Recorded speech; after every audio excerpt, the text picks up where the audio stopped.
Hello BookTube, I'm here today to talk about the best books of 2017. Now, I didn't read a ton in 2017, largely due to the fact that I had a lot of personal issues during this time, like a surprising amount, and so I only read about 45 books during the entire year because I had a lot of reading slumps, but that's not something I'm going to apologize for because I feel like, you know what, my life is my life and I don't need to apologize for that. But overall, I didn't read as much as I would have liked. But now these are some books that they aren't necessarily all five-star reads or the best reads in the world, but they're books that I personally found to be the highlights of my reading year. So without further ado, let's get started. Now, I'm just going to go in chronological order. Number one is Born a Crime. Now, this is a book that I have talked about previously on this channel, and it's by Trevor Noah, the comedian and the current host of The Daily Show. Now, I did a full review of this early on in the year, and it was the first book that I read in 2017, and it was an excellent way to kick off the year. This book was amazing and an absolute five-star read, and I would definitely read it again.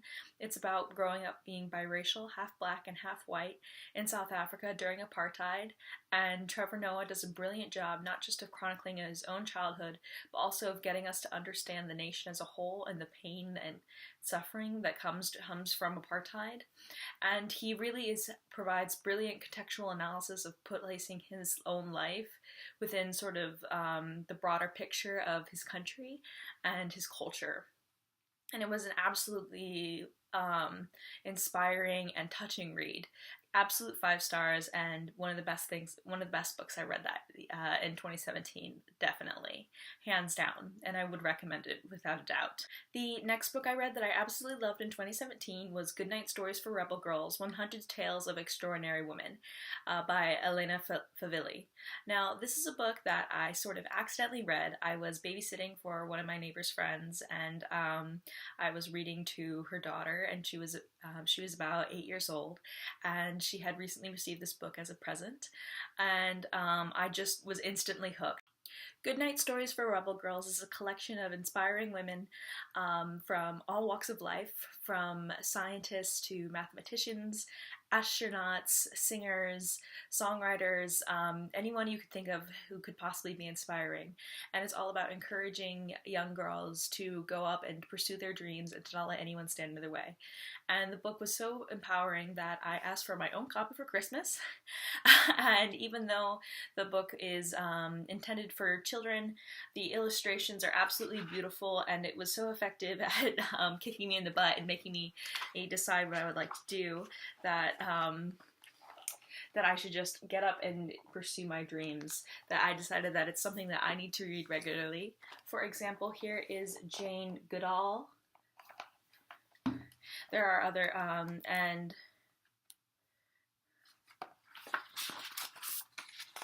it goes in alphabetical order. And Jane Austen. Look at these beautiful illustrations. And there's just one page per, and Isabel Allende, the author. And it's just one page per woman, and it just contains these brilliant stories of these incredible women. The next favorite book that I read was A Concise Chinese English Dictionary for Lovers by Xiaolu Guo. Now, this is a, rather short little book just about that explores the connection between language and relationships. This is about a Chinese woman who moves to the UK for school and falls in love with an Englishman, and through that relationship learns English. And so she begins to understand words differently through the context of their relationship, and it just is and it's touching, but also very revealing as well. And it comes in a little bit of a different format. Like, it will sometimes have the word as she finds. It will sometimes have the description of the word that she has learned, and then the context as to how she learned that particular definition. And I just really enjoyed this book. Even though I only gave it ultimately 3 out of 5 stars, it was such an illuminating little read that I would really recommend it to people. My next favorite book of 2017 was Animal Dreams by Barbara Kingsolver. Now, Animal Dreams was the first Barbara Kingsolver book that I ever read, and some books just come into your life at just the right moments. This was one of those books. Animal Dreams is all about an individual woman who comes to her native town of Arizona, and she meets a man who challenges her, and his name is Lloyd, and he forces her to reevaluate everything that she previously a thought about herself, and and that causes her to re-examine her relationships with her father and with her sister and her relationship with the natural world. And it's a really beautiful little book, and it's quite touching. It's not going to win like a Nobel Prize or anything by any means, but it is a really great piece of genre fiction. And I give that 4 out of 5 stars. The next book that I really enjoyed in 2017 was Beauty Queens by Libba Bray. Now, Beauty Queens was a hilarious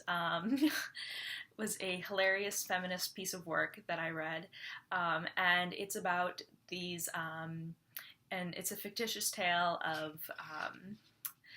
of teenage beauty queens who get stranded on a deserted island and do everything to survive, but find out that that there's a conspiracy against finding them, and it turns into a sort of like international fiasco, and they have to learn, and it's about them learning to become self-reliant. And the book turns into a brilliant commentary about the involvement of the U.S. military and foreign governments, the process of giving international aid, and a whole host of other issues. And it's absolutely hilarious in doing so. Even though I only gave the book 3 out of 5 stars, that's just because it became a little bit outlandish at the end. Overall, it was definitely one of my highlight books of this year because as it just was absolutely memorable, hilarious, funny, and insightful. Next, I read Point Omega by Dawn DeLillo. Now, this book is one that I did a review of, and it was absolutely fascinating. The book is very short, only about like 120 pages, and I won't go into too much detail because I did do a full review of this. But it's all about the destruction of humankind and how we've potentially reached our carrying capacity and are about to be extinct. It was a heavy read, but one that was really insightful and left me with a lot of thoughts. And I gave this book 5 out of 5 stars.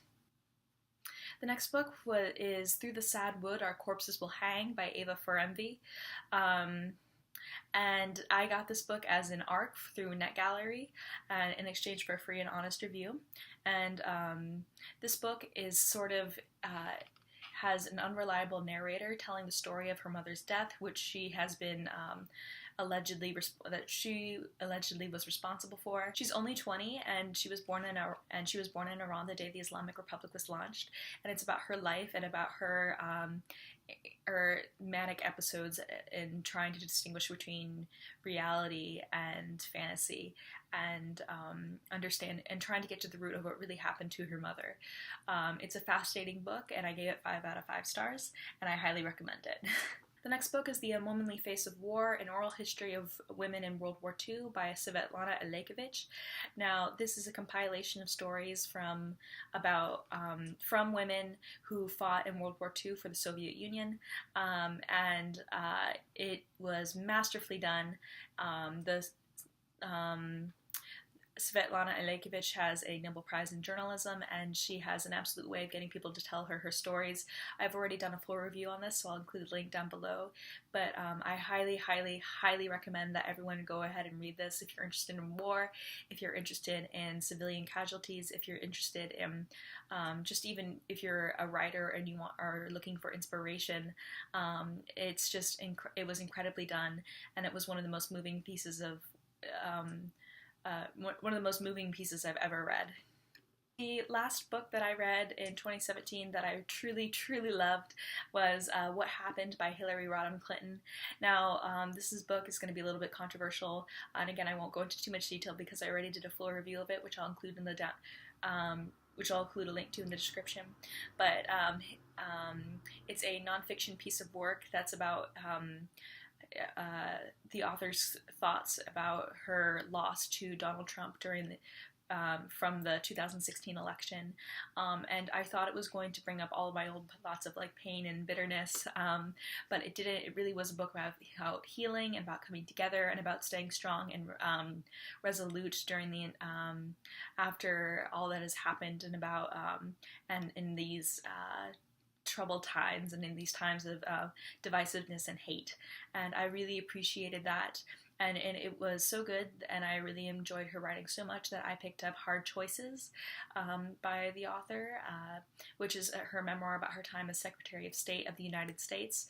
And if you're into American politics at all, I highly recommend this book because it really helps, I think, provide a little bit of understanding as to why she lost the election and why we are the way we are right now today. Yes, so those are my favorite books from 2017. If you have read any of these, let me know. If any of these sound interesting to you, let me know as well, too. I'd love to hear from your thoughts and hear from you in the comments. Again, my name is Janelle, and it's been a pleasure booktubing with you today. Bye!